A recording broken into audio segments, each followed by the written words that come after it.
পঞ্চম শ্রেণী গণিত সময় রূপান্তর নাম্বার ৬ কি বলছে যে নিচের সালগুলো কোন শতাব্দীতে তা লিখি ১০৮ ১০১৫ ২০০১ এটা হচ্ছে কত শতাব্দীতে। শতাব্দী বলতে আমরা কি বুঝি? শতাব্দী বলতে আমরা বুঝি যে শতাব্দী মানে হলো একটা শতাব্দী মানে হলো ১০০ বছর।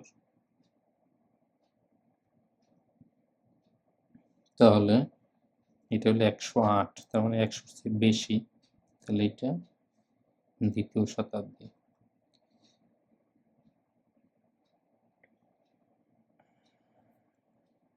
তাহলে এটা দ্বিতীয় শতাব্দী। এটা হলো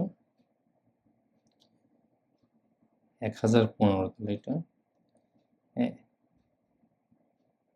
১১তম শতাব্দী। এটা হলো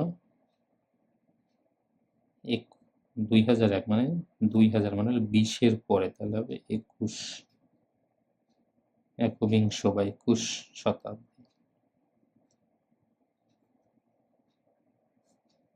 থ্যাংক ইউ।